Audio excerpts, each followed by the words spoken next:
Got the new iPhones, and there's an orange one this year, which everyone seems to be most interested in, rightfully so, because, I don't know, there's never been an orange iPhone before. No more titanium, though, which I thought was interesting.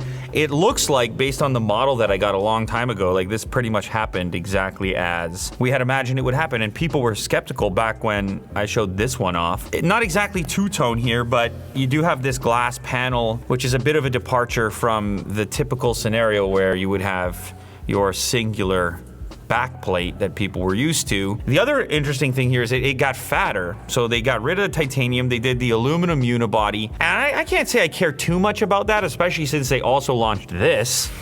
Like, they put out the Air model at the same time. So they're like, hey, if you don't want a fat phone, we got an extremely thin one for you. And I'm gonna dive into this one in the next video, as well as the new AirPods. But in this one, we'll do a quick comparison of the iPhone 17 versus the Pro and Pro Max. And the reason it's set up in this fashion is because I think a lot of people are already starting to say and starting to think that maybe the 17 is the actual value point and not these Pro models, because of how close things have gotten now from a performance perspective, now that you have the upgraded display on the standard 17. So you have far more brightness, you've got the Pro Motion, the cameras have been upgraded, the selfie camera has been upgraded, and the form factor is maybe the optimal one for battery life is supposedly better. Like, it just seems like there's a lot of improvements here that make it harder to justify the Pro model unless you want to jump into the extended storage and the ProRes stuff, and obviously the extra camera module. If you've been hanging on to an old device for a while, any of these are gonna feel like a massive upgrade, including the 17 standard. So let's start with this one. The only thing about the 17 standard is it doesn't immediately shout that it is a new iPhone. You know what I mean? Like, not like these ones do with this bizarre layout on the back. So they call it Sage. I don't mind it.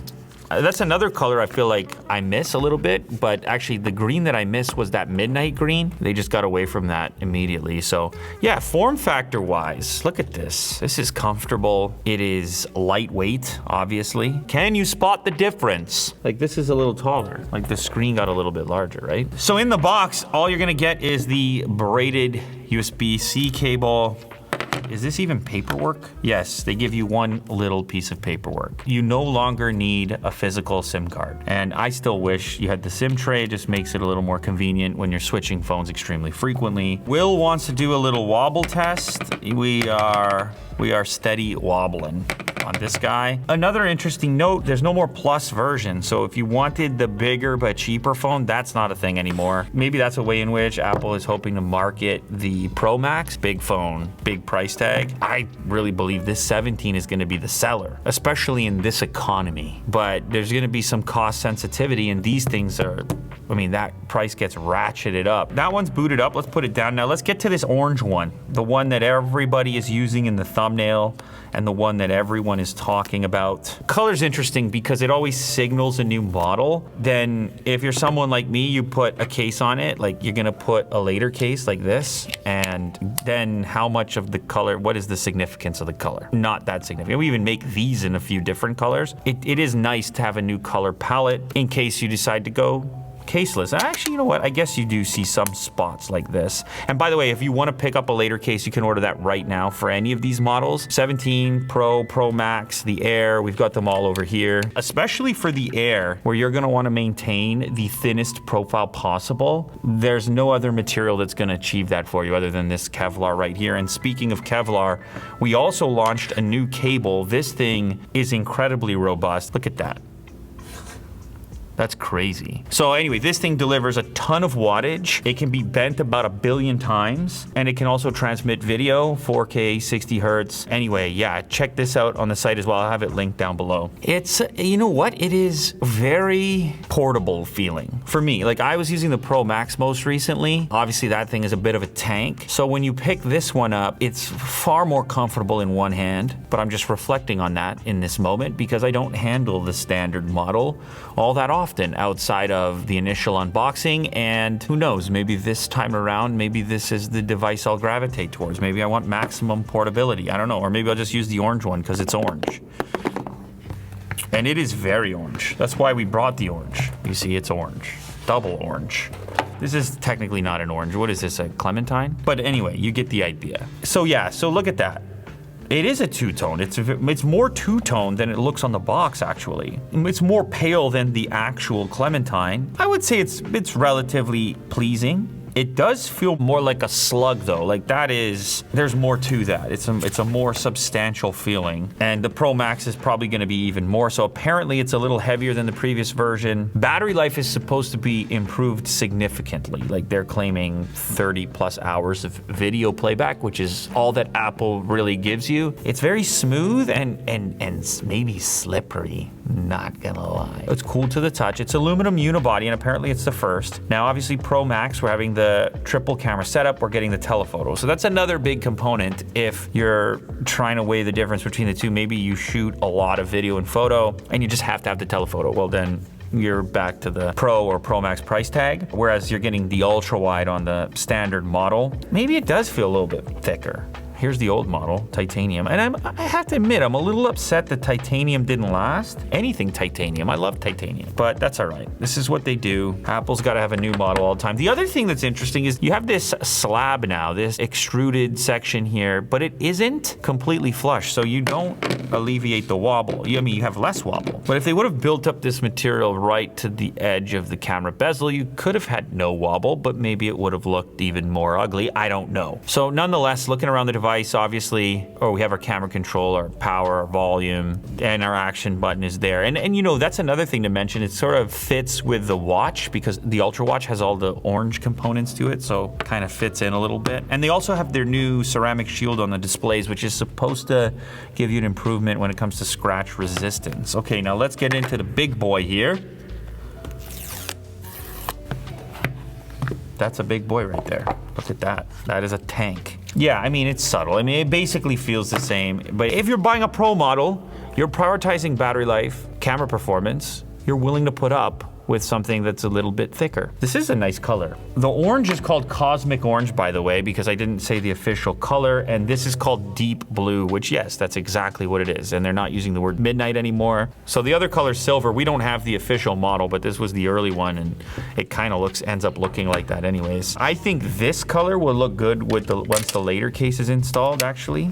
You have a little subtle deep blue showing off the edges, but then you have obviously your Kevlar pattern or whichever one you choose off the site. Oh, I should also mention in this moment, even though you do have this improved ceramic shield, you may want to put a screen protector on, and we have those as well at later case, and they're super easy to install. Now, one thing you probably noticed is that the packages don't contain any kind of power related accessories. They haven't for a really long time, but that's okay. We have many fantastic options, including a couple from our friends and partners at Ugreen. We have the MagFlow 10,000 milliamp hour magnetic wireless power bank, and there's also the 2-in-1 magnetic wireless charger. Obviously, these things have MagSafe built in. So this guy is a 2-in-1 magnetic charger, 30 watt max. It does actually include a USB cable, and it's this nice little brick. Look at that.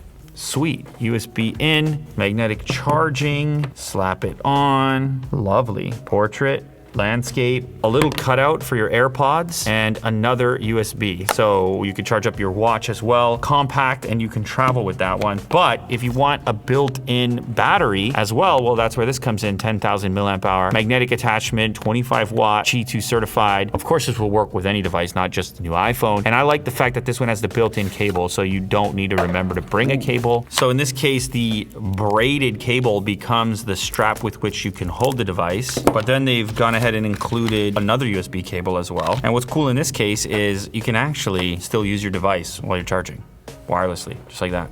So you have the Qi2 25 watt wireless, you have the in-out USB-C, and then you've got the built-in cable as well, and a power switch and a display. This is useful, nice little feedback. Oh, I have 100%, cool, I'm good to go, take it with me. Check these guys out, they have so many accessories for your new phone or your old phone, and these ones specifically will work really well with the new iPhone 17, 17 Pro, and 17 Pro Max. All right, so I have them booted up here, and they are surprisingly similar, honestly, 17 and 17 Pro. The displays, the gap is not what it used to be, I'll tell you that. Slight advantage to the Pro, but my goodness, like barely. You would have to have them side by side. I'll say, like, this one feels lighter weight. Obviously, it's lacking that one camera and there's a battery difference, but it feels more comfortable one-handed comparatively. I've got the case on both of them. They're super slippery with nothing on there, so I recommend putting something on. So let's go ahead and launch into the cameras right away. This is the thing now, the selfie situation, how you can essentially create a landscape or a portrait without twisting the phone. So here, obviously I can easily get Will in the frame. To be able to have instant portrait versus landscape without awkward holding. Yeah, they really improved the selfie camera on the standard model. I'll tell you that right now. I think they kind of cannibalized the Pro model this time around. If we go ahead and switch our camera back around, you'll see on the Pro model, we have 0.5, 1x, 2x, 4x, 8. On the standard model, it's 0.5, 1 or 2. So here, 0.5 ultra wide, boom, 1x, boom, 2x, boom. Okay, then we're done for optical. On the other side, 0.5, 1, 2, 4, 8. So you can see some degradation on the 8 once you get up to the 8, but the 4 is great. I mean, then you don't have it here. Ultra wide looks extremely comparable, if not identical, very similar. If you go to the ultra wide, I can focus extremely close, right? I mean, that's pretty damn close focus. Comparable again. Comparable, brother. And in a way, the 17 is more fun to use because it's so light. Like, it's so comfortable to type on with one hand. This is one shooting environment. This is an initial reaction to the device, but it is kind of leading me to believe that the 17 is gonna be the one for most people. But you can't get it in orange. Could be a problem. Another difference, 4K 120. So this, again, the Pro model, you wanna shoot slow motion, you're gonna need it. So these are gonna be both on the 1X camera. I'm gonna just film them at the exact same moment. So this is a 4K 60 frame video clip. You are overly pink, and you're not pink at all in real life. Yeah, I'm yellow. Exactly. Well, no. Hey, man. Let's look at Otis. Otis is the same. Wow, that is funny. The 17 actually focuses faster. Now, maybe that's intentional so that the focus looks more like a smooth, like pull on the other one, on the Pro. And in close focus, can you put your hand there again, but back it off slightly? Like back it off. Okay, leave it there. Stop. A little closer. Okay, we're done. Now, another thing I was curious about, I hadn't seen it in some of the videos I watched, was the audio performance, because that's another area that the Pro seems to always have an advantage, and the Pro Max even more so. So I got the brand new Meta Ray-Ban display glasses. I have played around with every version, and now they've released these brand new AI glasses with a display in them, glasses themselves. So the name is very straightforward. Meta Ray-Ban display. Satisfying. It's subtle. It's not a big deal. There might be a little more low end. Oh man, what am I discovering here today? They're too close. The improvement is not significant enough. I mean, outside of battery life, which would take me a while to really test. Again, if you're a power user, that might be a significant consideration, the battery life aspect. The price difference though, $799 to start versus $1099 to start.